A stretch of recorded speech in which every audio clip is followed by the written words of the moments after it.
కార్యాచరణ తీసుకొని అందరి అభిప్రాయాలు విని వారొక స్పష్టమైన నివేదికను సూచనను తెలంగాణ రాష్ట్ర ప్రభుత్వానికి ఇవ్వడం జరిగింది అధ్యక్ష ఈరోజు ఈ ఎస్సీ ఉపకులాలలో దాదాపుగా 59 కులాలు ఉన్నాయి అధ్యక్ష.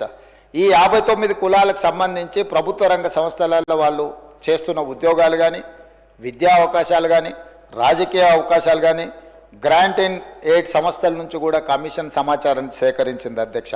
వీటన్నిటిని దృష్టిలో పెట్టుకొని జస్టిస్ షమీం అఖ్తర్ కమిషన్ తన నివేదికను 2025 ఫిబ్రవరి 3వ తారీఖున ఈ మంత్రివర్గ ఉపసంఘానికి సమర్పించింది అధ్యక్ష. 4 తారీఖు రోజు ఎంబడే మంత్రివర్గాన్ని ఏర్పాటు చేసి వారిచ్చిన కమిషన్ యొక్క సూచనలను తూచా తప్పకుండా ఆమోదించడం జరిగింది అధ్యక్ష. ఎక్కడ కూడా మనం కమిషన్ రికమెండేషన్స్ నుంచి డీవియేట్ చేయలేదు అధ్యక్ష. ఎందుకంటే 7 న్యాయమూర్తుల ధర్మాసనం ఇచ్చిన జడ్జిమెంట్ నేపథ్యంలో మంత్రివర్గ ఉపసంఘాన్ని ఏర్పాటు చేసి మంత్రివర్గ ఉపసంఘం 6 సార్లు సమావేశాన్ని చేసి అధికారులతో న్యాయ నిపుణులతో చర్చించి 1 మ్యాన్ కమిషన్ అపాయింట్ చేసిన 1 మ్యాన్ కమిషను వివిధ జిల్లాలు, వివిధ ప్రాంతాలు, వివిధ స్టేక్ హోల్డర్స్ని అందరితో మాట్లాడి వాళ్ళు ఇచ్చిన నివేదికలు కానీ 8681 రిప్రజెంటేషన్స్ని అన్నిటిని కూడా తీసుకొని క్రోడీకరించి చట్టపరిధిలో వారు చేయగలిగిన అన్ని అంశాలను పరిగణలోకి తీసుకొని వాళ్ళు ఒక నిర్ణయం తీసుకున్నారు అధ్యక్ష. దాని ప్రకారం 59 ఎస్సీ కులాలను 3 గ్రూపులుగా విభజించడం జరిగింది అధ్యక్ష. గ్రూప్ 1 కింద 15 ఉపకులాలను తీసుకొని వాళ్ళకు 1% సామాజికంగా, విద్యాపరంగా, ఆర్థికంగా పూర్తిగా వెనుకబడిన వర్గాలను గ్రూప్ 1 కింద తీసుకున్నాడు అధ్యక్ష. 1% రిజర్వేషన్ వాళ్ళకి ఇవ్వడం జరిగింది అధ్యక్ష. అదేవిధంగా గ్రూప్ 2 మధ్యస్థంగా లబ్ధి పొందిన ఎస్సీ కులాలు, మోడరేట్ బెనిఫిషియర్స్, వాళ్ళను 18 కులాలు ఉన్నాయి అధ్యక్ష. అందులో 9% రిజర్వేషన్లు వాళ్ళకు ఇచ్చిండ్రు అధ్యక్ష. అదేవిధంగా గ్రూప్ 3 అధ్యక్ష గణనీయంగా లబ్ధి పొందిన అంటే కొంచెం సిగ్నిఫికెంట్గా బెనిఫిట్ పొందిన వర్గాలు 26 కులాలు ఉన్నాయి అధ్యక్ష. వాళ్ళకు 5% రిజర్వేషన్.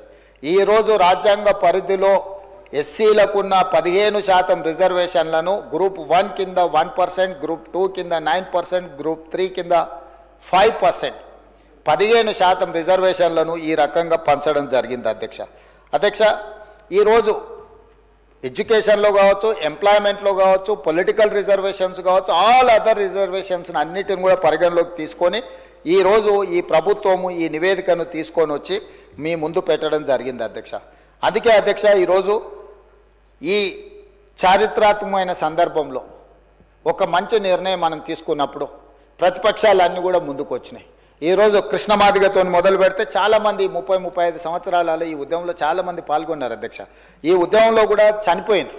ఇంతకుముందు పెద్దలు దామోదర రాజనరసింహ గారు చనిపోయిన కుటుంబాల గురించి ఆలోచన చేయాలి అని వారు అన్నారు. ఎస్, తెలంగాణ ఉద్యమంలో చనిపోయిన వాళ్ళను లేదా మాదిగ ఉపకులాల వర్గీకరణకు సంబంధించి ఉద్యమంలో ప్రమాదవశాత్తు చనిపోయిన వాళ్ళని ఆదుకునే అవసరము, బాధ్యత ఈ ప్రభుత్వానికి ఉన్నది.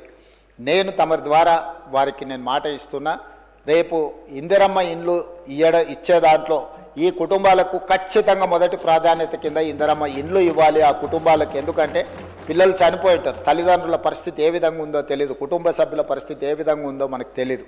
కాబట్టి వాళ్ళకు ఖచ్చితంగా ఇందిరమ్మ ఇండ్లలో మొదటి ప్రాధాన్యత కింద మనం వాళ్ళను ఆ కుటుంబాలను ఆదుకోవడానికి ఇల్లు ఇవ్వాలి అధ్యక్ష.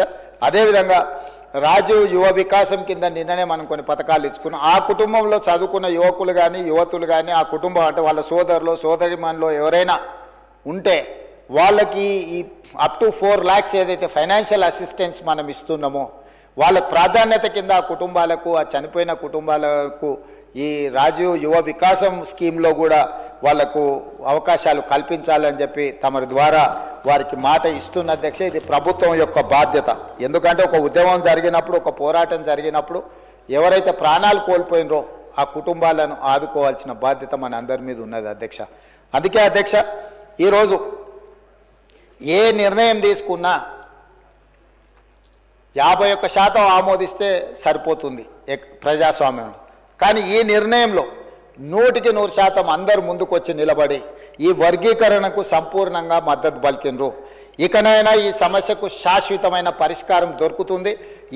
ఈ చర్చలో పాల్గొన్న వాళ్ళందరూ బీఆర్ఎస్ కావచ్చు, బీజేపీ కావచ్చు, ఎంఐఎం కావచ్చు, సిపిఐ కావచ్చు, బయట ఉన్న చాలా సంఘాలు కూడా ఈరోజు ప్రభుత్వం తీసుకుంటున్న ఈ చర్యల్ని సమర్థిస్తున్నారు.